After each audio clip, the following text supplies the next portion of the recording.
বন্ধুরা কেমন আছো? আশা করি ভালো আছো। চলে এলাম নতুন একটা ভিডিও নিয়ে।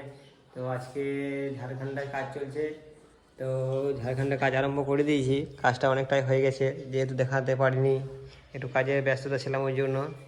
তো আজকে দেখাচ্ছি। তো ডেটাগুলো এখনও করতে পারিনি, এবার ডেটাগুলো করবো। তো রুমগুলো কমপ্লিট করে দিয়েছি, সব 4-2 এর মাল, সব টালি। দেখে মার্বেল লাগছে কিন্তু মার্বেল নয়, সব টালি। আর এগুলো দুয়ারে একটা করে বর্ডার দিয়ে দিয়েছি, তা যাতে দেখতে ভালো লাগে তাই।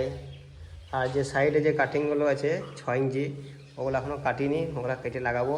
তো এখানে কারেন্টটা প্রচণ্ড ডিস্টার্ব, তাই এখানে জেনারেটার আনা হয়েছে, তাই জেনারেটারে কাজ করছি।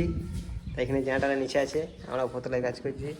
এই যে জেনারেটারে কাজ করবে, তাই রেডি হচ্ছে এখানে। জেনারেটার স্টার্ট করবে এবার। জেনারেটার না স্টার্ট করলে কাজ হবে না, আমার ঝাড়খণ্ডে এরকমই আছে। আর আজকে যদি সিঁড়িটা লাগাবো, তাই সিঁড়িটা পরিষ্কার হচ্ছে। আর গোটাগুটি একবার লুকটা একবার দেখে নাও। এই যে এটা ডাইনিং, আর এই দুটো রুম।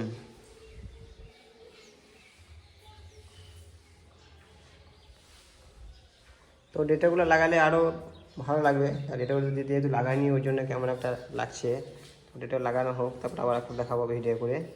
তারপর লাগানো হোক, কমপ্লিট হওয়ার পরে বলবো যে রুমটা, দুটো রুম, একটা ডাইনিং কত খরচা পড়বে।